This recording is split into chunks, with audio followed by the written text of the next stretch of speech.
I'll just very, very brief introduction to our esteemed panel. We have Siobhan Lambert-Hurley. Remember, the name is hyphenated, who is a professor of global history at the University of Sheffield, and she has a PhD from School of Oriental and African Studies. Muneeza Shamsie at the other end is a very famous author, literary critic, and a prominent bibliographer. Also writes a lot about food and heritage, and mouth-watering, I must say. Those articles that you sent me, really very good. Sunita Kohli is, I was really impressed, interior designer and architectural restorer. Among her credits, President's House in India, Parliament House Colonnade, PM's office, and she's received the Padma Shri Award. Isn't that wonderful? And she just told me she's also written a book about Lucknow food, which is in its 10th printing. And Suvir, Saran, who is a chef and a cookbook author. He's an educator and a farmer. He lives on a farm. It's called the American Masala Farm. It's in New York State. And yeah, so you can bug him for recipes at the end of this. We're talking about food and forgotten food. I'll start off and then they can tell their own stories. My background is Goan Christian, which means we're from Goa. I don't know why people say Goanese. It's like saying Pakistanian, but we're from Goa. And there's a rich tradition of food from South India, and especially Goa, which was colonized by the Portuguese. South Indian food has a lot of coconut in it, has a lot of spice, because it's on the beach, on the coastline, rich in fish and seafood.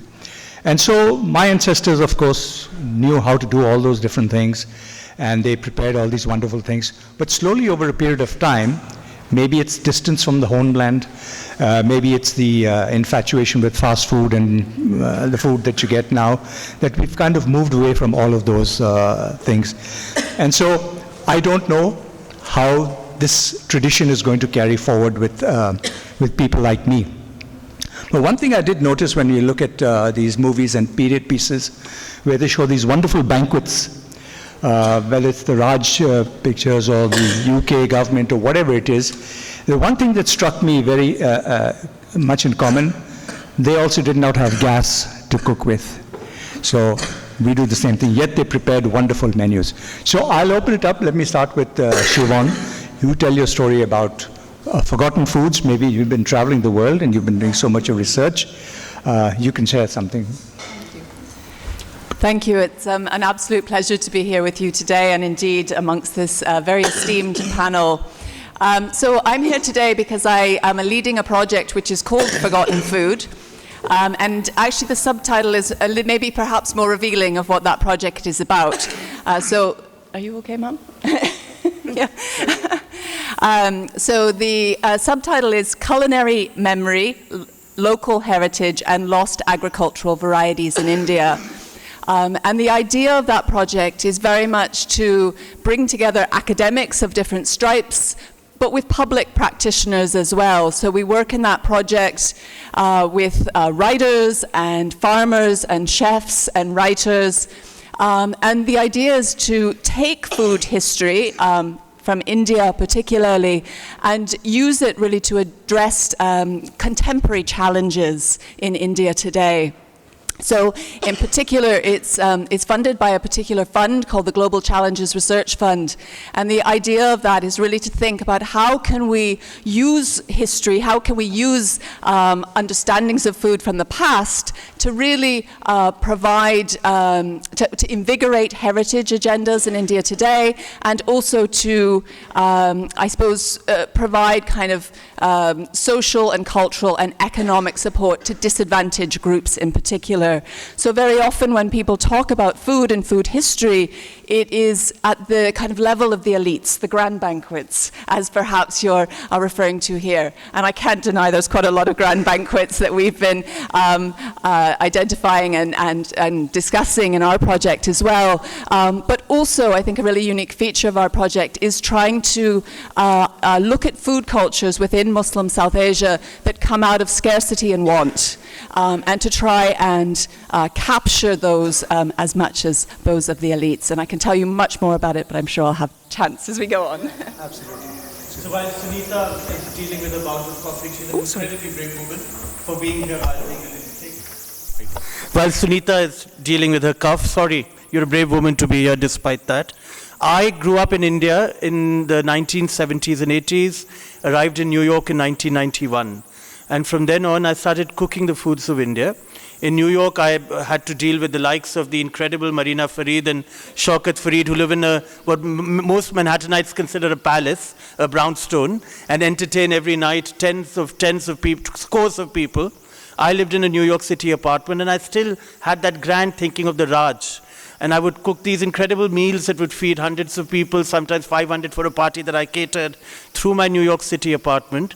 But then in 2006, I arrived at a farm in New York, in upstate New York, American Masala farm that you were talking about.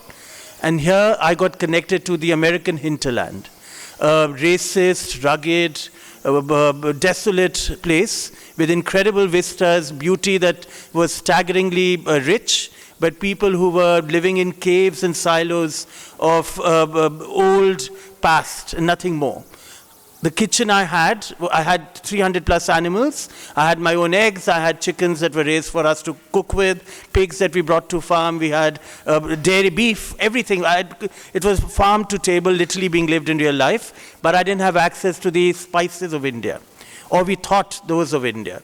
So what did I become? By being a Michelin-starred chef, people would come from Manhattan to dine at the first non-French chefs who had received a Michelin-star at table in a farm. I had no ingredients to cull from, but I used the old heritage ingredients of the Americas, the ingredients the Goans use very readily: tomato, corn, potatoes, and the vinegar and all of these ingredients, chilies. And I created meals that resembled the foods my grandmother had grown up eating. Cucina povera is what the Italians call it, the food of poverty, the food of circumspection, when you don't have too much to waste. And with that, I realized the intelligence of the subcontinental mindset. With little, we create magic. So go back to your grandmother's and great-grandmother's kitchens, be like Marina Farid in New York City. She creates grand banquets while cooking with measured ingredients, with simple resources. But she brings the Pakistani intelligence into the kitchen, cooks with care, cooks with love, and with welcome. And the magic that happens is incredible. So I'm restoring those recipes from my grandmother and hers by bringing simplicity to the kitchen. That's part of my story. Wonderful. I have a 5-year US visa, so I'll check it out. That's the home where visas are also issued. Well, my story is a little different in the way that I came from a family where can you hear me now? Now, I came from a family where food was terribly important. My father, who was a company executive, he was in a multinational, he just loved cooking from childhood. If you read his memoirs as a little child going on, in his memoirs he'll write about going as a child to Nainital and watching the British ladies cook food. He describes going on a shikar, aged 8, and what does he describe? There's nothing about anything he hunted or what they were hunting. He hasn't a clue, but he knows what they ate. He knows that there was rasawal and there was all kinds of food, and then he concludes that this food was better than what you got in the cities. So he just loved cooking. And so in our house, to this day, I meet people who remember my parents and talk about the brunches they used to have. The cooking was desi, and it was sort of Angrezi. I mean, it was in a bit of everything. There was pate, there was nihari, there was, all sorts of things. And he would prepare these meals for his friends or special people. We had a wonderful cook. My father belonged to Lucknow, and my mother belonged to Rampur. And these were the two culinary traditions that kind of merged, although they were not, my parents were not restrictive in that way of that you can only eat this or you can only eat that. They ate everything, especially my father. We had a cook from Rampur called Maqbool, who was absolutely brilliant. He made everything. He made Angrezi. My father helped him develop his food. And when my children would visit my parents, when my little children were taught, first thing would be asked, what would you like to eat? And one of the things that they loved was lemon meringue pie. In a way, it's kind of, what I'm talking about how food gets sort of carried on.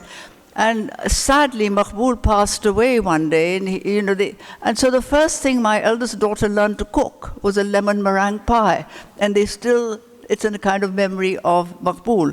But of course, there was other things. There was adrak ka halwa. That was we used to have special cooks of Rampur origin who would come and make adrak ka halwa. Then there were trips to Lucknow. During our holidays, we were lucky enough when my grandmothers both lived in India, so we'd go to Lucknow. And one of the great sort of specialities there was kakori ka kebabs. They were from my grandmother actually belonged to the village of Kakori, and they would come from there and they would make the special kebabs, and it would be a great treat. And then, of course, then we would go to Rampur. Rampur cuisine is famous. And then we would have meals at the palace, and there would be special.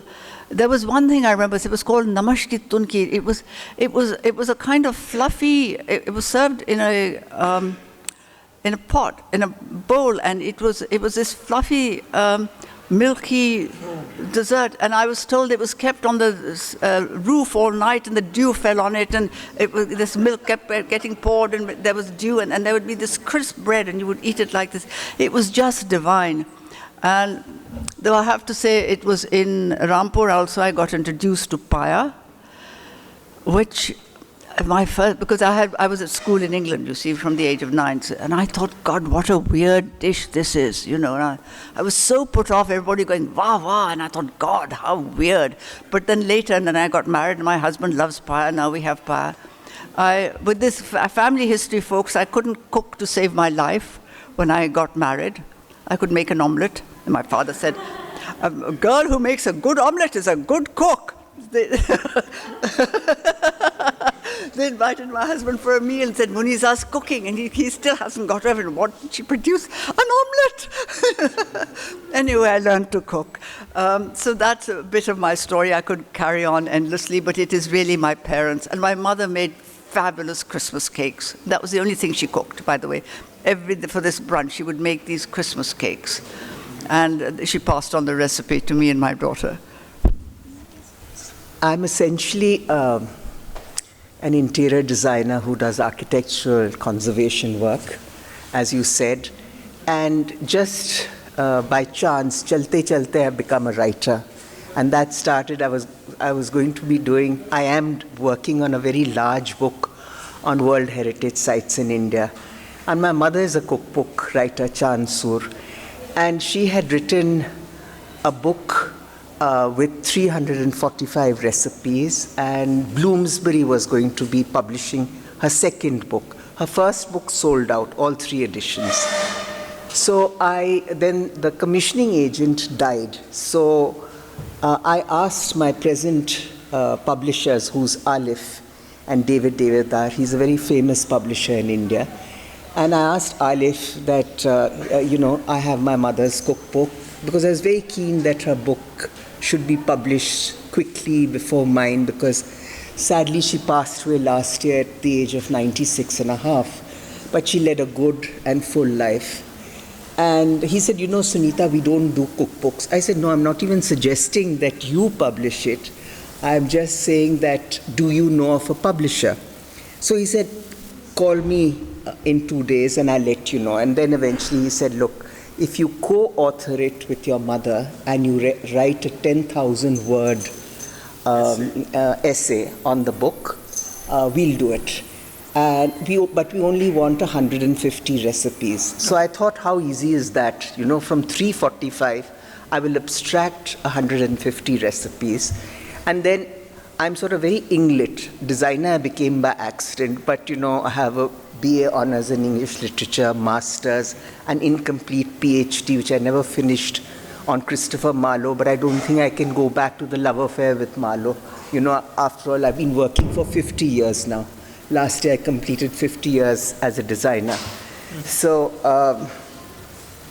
it became the most difficult thing because my mother produced, without exaggeration, 1,000 more recipes that she had on bits of paper, on our old school books that she would, she would never waste it. Okay, recycle school copies. And I said, Mama, we cannot do what you are planning to do, and because we must finish it. In any case, the book got finished, and I'm happy to say that the Lucknow cookbook was sold out in 3 weeks. Now it is in its 10th print edition. I know. And it is being declared a classic as far as cookbooks are concerned. So that pleases me enormously for my mother's sake. And one of the reasons, as there's a very famous editor of a magazine called Open Magazine, which is like the Newsweek of India, and he said, Sunita, even you don't know what you've written, because I wrote my parents' story. And in fact, my parents' story is called Watan Lost and Watan Found. Of course, from Lahore to Lucknow, my parents' story. I was born in Lahore, incidentally, just at the time of partition, but I grew up in Lucknow. And even though I've lived all my married life in Delhi, I always consider myself a Lucknowi because that's where my roots are. I actually would not have become a designer had I not grown up in Lucknow the way I did, because my father would, from an early age, take us to auctions at something called Kapoor Hotel and to kabadiwalas who have now fancily called themselves antique dealers. So, because they might have lost everything, which my parents did, but you never lose your education and your sense of values. And one of the things was, and my parents, frankly, they came with partition, they had absolutely no bitterness. And because we grew up in such a deeply secular household, that sort of just came across in my parents' story. And it came across in my parents' story, and that is what made the book, I guess, surge in its popularity. And I'm surprised that after 4 years, if I go to our neighborhood bookshop, they say every day about 4 or 5 of your books sell. I know, how amazing is that, and I'm so pleased. In any case, my mother, the food was a very important thing, as you have said, in our house also. But the Lucknow cookbook is really not about Awadhi cuisine. It's about the everyday food that we ate in our homes. And the recipes are very simple, like, dudhya, loki, and of course there's a biryani. And in Delhi, I think I make the best biryani. I can't say, So, and there's also, there are things which are very easy to make. And till I started going to Turkey, for instance, we would have dahi ka shorba in the winter. And I always thought it was a Lucknow speciality. No, but it's Turkish. I have a Turkish cousin-in-law. And then I discovered, going to Turkey, that actually it came from Turkey. So it is amazing how culture and food also traveled along the Silk Route. It wasn't just trade that came down, but food also came down, and food habits. So there is such a mixture of things that we have absorbed. Our house also, we used to have an sort of a desi lunch and what we called an Angrezi dinner. Angrezi meaning Anglo-Indian, actually. So one grew up in that tradition, and my mother was an avid cook, and I think that's so in our family. Even our grandchildren cook; they learned from my mother, and so everybody thinks they're a great cook. So, thank you. I should have also made a special mention that we have 2 guests from India who got their visas at the very last moment. And our discussion would have been that much less rich with all the lovely foods that you've been talking about. But thanks to many friends who Many are friends, I yeah. got my visa. But the thing that struck me also in this conversation is the geographic spread of all these different foods. And I was wondering whether in your book, your research, you're covering these kind of things as well, and how the confluences, or how it has evolved over time. Thank you for that question. I was fascinated listening to these stories, because one of the things at the heart of our project, as I said, is culinary memory. So capturing just these kind of memories that you're sharing now, and how recipes were passed from grandmother to mother to daughter, and also to sons as well. But one of the things I think we're doing in our project, which is a little bit different, is we're drawing on some manuscripts, primarily from the 19th century. Muneeza knows this well, but in Rampur, in the late 19th century, the Nawab of Rampur, he must have had an interest to kind of capture what was going on in his kitchen. And what was going on in his kitchen was a lot of things. And he had multiple kitchens as well. So there was a kitchen in the women's quarters, there was an Indian kitchen, and there was an Angrezi kitchen as well, and then there was a kitchen that was there for if guests came that were non-Muslim as well. So multiple different kitchens and lots of things going on. And at some point, I think he decided that he wanted people to write these things down. So we have these really rich manuscripts from Rampur with this enormous multitude of recipes. So many people we spoke to in Rampur now would say, oh yes, we really enjoy khichdi, and we like to make khichdi. But there's Rampuri khichdi, right? One khichdi. In these manuscripts, there's 50 recipes for khichdi, and there's like 100 recipes for pulao, and all of these different things. So all of these subtle kind of differentiations. As I probably indicated, and this goes back to your question, we're doing a lot of work that focuses on Rampur, and that's brought me together with Muneeza in capturing some of her family's oral history. But one of the things we're also really keen to do in our work is to capture the regional variations, which I think are very much coming out in our conversation so far. So we have a book which is coming out on Eid. It'll hopefully be an Eid special, which is called Forgotten Food. And the point of that has really been to look at the really fascinating regional variations within Muslim South Asia particularly.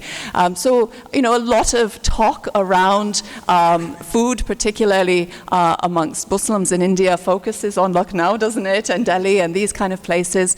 But in our book, we've been, for instance, able to capture the kind of foods cooked by Muslims of the Northeast and the Muslims of Orissa, and also people from Kerala and also from Sri Lanka and other places as well. And what's been fascinating about that is kind of, I suppose there's sort of staples, isn't there? When people think about Muslim food in India today, they think of things like halim and nihari and these kinds of dishes. But the dishes that we've been capturing through this process are things that maybe nobody has heard of, or only people from those kind of local regional groupings. So really kind of thinking about your question, real incredible variety, even within India and Pakistan itself, and also kind of interesting to think about, I guess, how these traditions are shifting. So another thing we've been interested in the project is migration, and not just migration from India to Pakistan and Pakistan to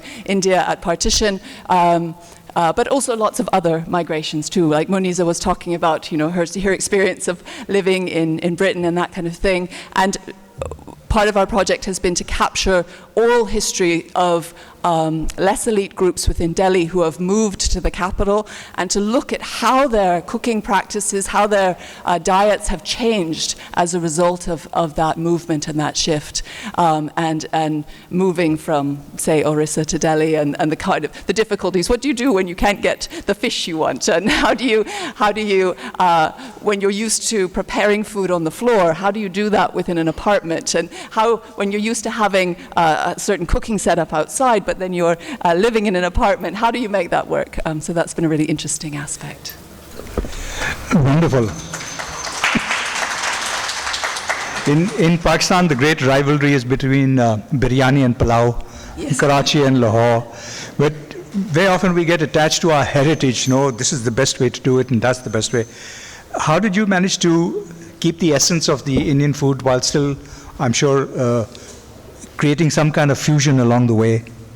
By not bothering to fuse anything. I think I had a great friend and a critic in Gail Green, the food critic of New York Magazine for 40 years, who passed away a couple of months ago. And very early on in my career, she said herself that, you make the best fusion food. And then she stopped herself. And she said, no, you're a masterful conductor and orchestrator of incredible recipes that span many continents, many peoples, many religions, and many communities. So you're just orchestrating a show. And then that happened, and a few weeks later, she was reviewing my first cookbook, and she said that I don't fuse, I create mosaics on the plate. And I thought, wow, what an amazing way. She said, we don't want fusion. We want people to realize that humans, our stories come together. We collect our memories, we collect our associations, our past, and our vision for the future. And when we cook with that mindfulness, my grandmother used a walker in San Francisco in the 1990s at the age of 75 till she died at 81. And the walker was retrofitted with these shelves. So she could walk with vegetables she chopped at the dining table, walk with them to the kitchen. Her assistant that the government gave her as an older person living in the country, she got somebody to work, stay with her all day. They would watch and she would cook the meal. And she was cooking parathas and biryanis and all kinds of, burani and the raita, burani raita. She had come from Lahore. My father's family was from Lucknow and Kanpur. I grew up in Delhi. My mom grew up in Delhi. But these elders, my parents, we woke up in the morning while being fed jam and egg before going to school at 7 in the morning. My grandmother would only have one question to ask, "Kya khana chahte ho aap lunch mein?" We would come home at 2:30 with lunch that she had prepared. At lunch, we would talk about evening snack. At evening snack, about late evening snack. And then dinner and then breakfast if it was a weekend. So the food was very integral. But I think the memories of it have kept us all together.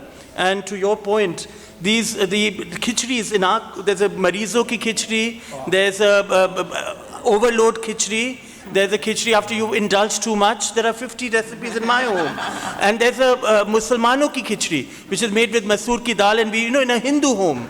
And that was made for our friends who were Muslims. And we had sheer khurma, we had daulat ki chaat, which you were talking about, Nimish, in Lucknow, which is really not cooked in the moon, or all these storytelling parts of it. And they're fantastical because the syncretic India, Pakistan, our cultures are so connected in humanity and empathy, and we serve with love and care. If you do that, it's easy to give poetry on plates. So it wasn't shocking that I ended up getting the first Michelin star that was given to a non-Northern European chef in North America in 2004. But it wasn't me, it was you all singing on the plate. So it was our culture that was shining. I didn't create anything new. So if we do what you all have done forever, we'll still shine brighter than anywhere in the world, I think. Amazing. You can see that all these divisions are quite man-made because so much of interchange and exchange of food and ideas. Muneeza, what are you working on now in terms of your writing? My writing it's not on food. I've been doing an anthology of Pakistani English literature, and I have notions of writing memoirs, but I hope the food will come into it. But I just did these articles because Siobhan asked me to. I don't know somehow. I think Razak Khan, who's done a wonderful book on Rampur, and he sort of suggested me, and I did this thing, and then they told me to describe the kitchens and all that, and it was really quite an experience. The other thing I am working on, which might be more relevant, is we're bringing out a second edition of my mother's book about Rampur, and where, again, there's a whole section on the food that were traditionally cooked there. This is all pre-partition. So that kind of food heritage is actually part of my next project, but it's my mother's book, not mine. Okay, so let me put a cat among the pigeons because we have all these experts here. We're talking about heritage and talk about oral history of food. These days, everything's available on YouTube. Okay, do you feel that's like sacrilege that all these kind of recipes are there? YouTube is the beginning and the end of the world, as we knew it. It's a dangerous place. But when you talk about Rampur, my grandmother was from Lucknow. My mother tongue is English, but the other language I learned as a young boy was Urdu. At age 7, a Maulvi Sahib came to teach me with a takhti, roshnai and kalam, Urdu, the ale bepe tete jin chehe khet. So, we learned it from a Hindu grandmother looking at the Maulvi Sahib to see ठीक तरह सिखा रहे हैं कि नहीं. रामपुरी मसाला, उसकी एक तमीज़ और एक तहजीब थी, एक दरदरापन था. That there was a coarseness to the grinding of the masala that the Awadhi Lucknowi didn't have. That had to be borrowed from Rampur for certain dishes. The tamiz and tehzeeb of grinding spices into fine powders, drying them out in the sun till they were baked white, and then crushing them into powders and pastes for that white kurma sauce. These things YouTube doesn't have time to teach you. And they can only be taught through grandmothers and mothers who knew what good cooking and sharing was. That's the danger of YouTube. Yes, it's immediate access, but it's not the backstory that often is the magic behind reality that's beautiful. Oh, that's true. And thanks for that explanation. Anybody have anything to say before I ask the audience if they want to ask any questions, because we've got such an elite panel here and so much of knowledge. Well, one comment on food, the cookery book, link between food and writing. My aunt, my chachi, the novelist Atiya Hussain, wrote a cookery book. It was called The Indian Way of Cooking. It was one of the earliest sort of diaspora cookery book, where she simplified every recipe for someone living in the diaspora. It's a very handy book, which I used, my daughter used. And my daughter, who's also a novelist, when she heard her first book had been published, she was so excited. I mean, everybody was over the moon. And then she pulled out Auntie Atiya's cookery book, and she cooked something from there. So that's my story. Excellent. Is Atiya Hussain the one who wrote Sunlight on a Broken Collar? My God. I think probably one of the most fabulous books I have ever read. And of course, one knows the whole family. We all belong to Lucknow. No, I'm also working in the midst of doing this big book on World Heritage Sites in India. I'm doing another cookbook because my publisher forced me to, because the first one got sold out. And this book is it's called the India Cookbook from the tables of my friends. The operative word being tables and friends. Because one has eaten such amazing food at friends, in the homes of friends, north, south, east, west. So I thought, why try and do of recipes that one is either cooked oneself or one is, why not do it from actual recipes, from actual food that one has eaten. So it's a book of about 150, which 150 of my friends have contributed. Firstly, I didn't even realize till I started writing the book and asked my friends that I had 150 friends, but apparently I do, And in fact, some of them are also, few of them are from Pakistan, and a few more I have to get hold of on this trip. So that's the next, because I think in India particularly, every 30 miles, the food changes. I mean, it is so vast, the range of food I'm sure that is also true of Pakistan, but the food changes. Masalas change, ways of cooking change, bartans change. So it's just amazing. So one has tried to put that all together in this second cookbook. Marvelous. I thought we had overrun our time because I was looking at her wristwatch. She's on India time, so it's still half an hour ahead. But I've been told we have 5 minutes, so anybody have some questions for your panel? No recipes, just general knowledge questions. Yeah. So I've heard a lot about Lucknow and Lahore, and what about Pushtun lands? What about food in the northwest, the border of Afghanistan, Central Asian influence? My grandmother passed down recipes to us, like you said, the dahi wala shorwa, which my mother still makes, and many other recipes, but I've not heard anything about these areas in your discussion. So are any of you looking at the heritage of? You know, my mother actually comes from, or rather I should say, came from Quetta.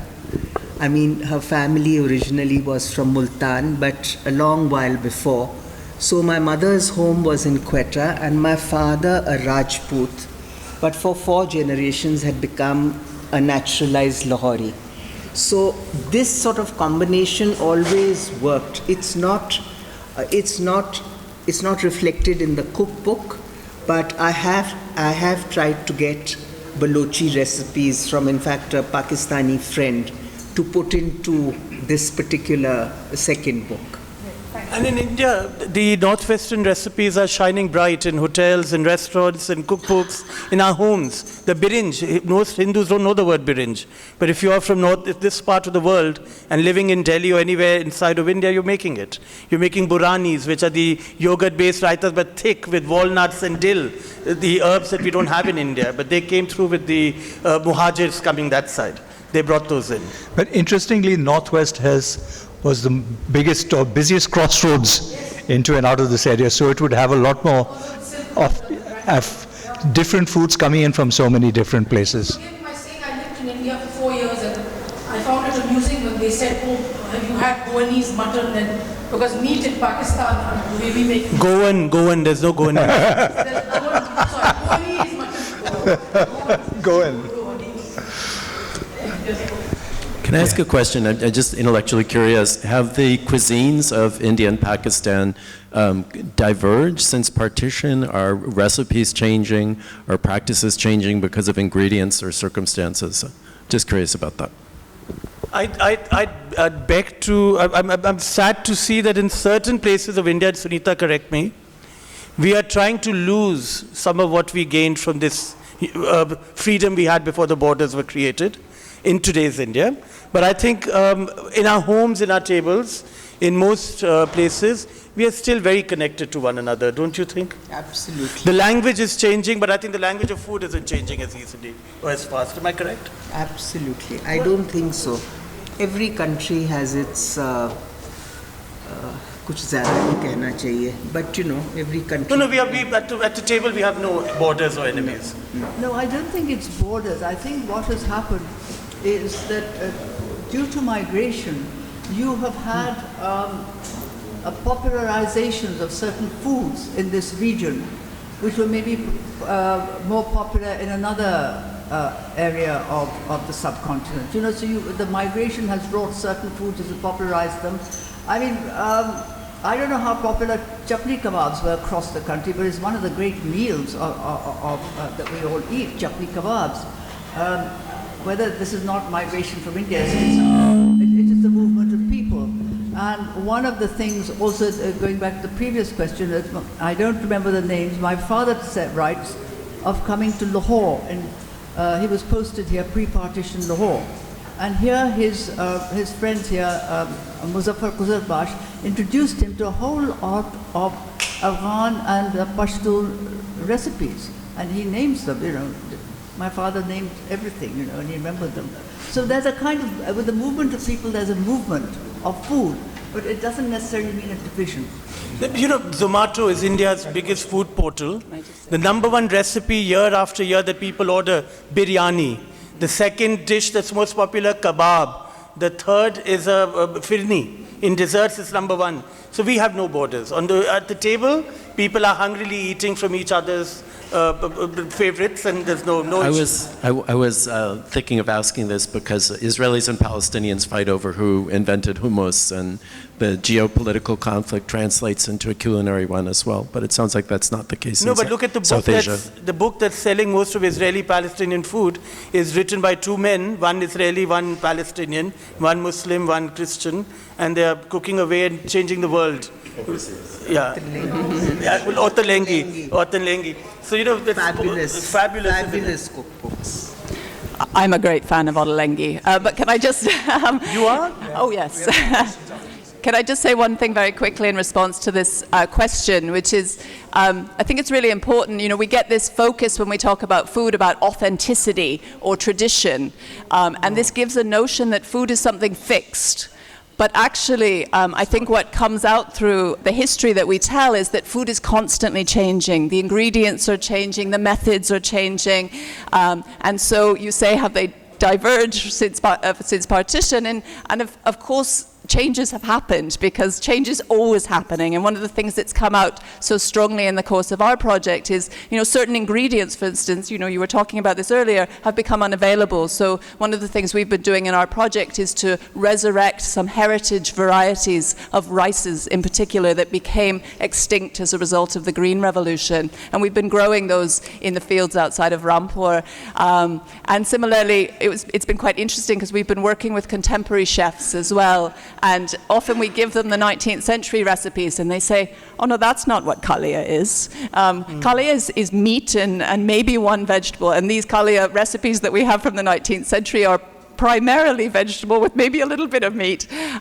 Similarly, one thing that's been really fascinating is we've seen how certain ingredients, which we sort of take for granted in Indian or Pakistani food today, are simply not there in the 19th or early 20th century. So for instance, we don't see the arrival of the potato until about the 1930s or 1940s. Tomatoes too. Tomatoes. Yeah. Exactly. So I think it's important to get that sense of constant change.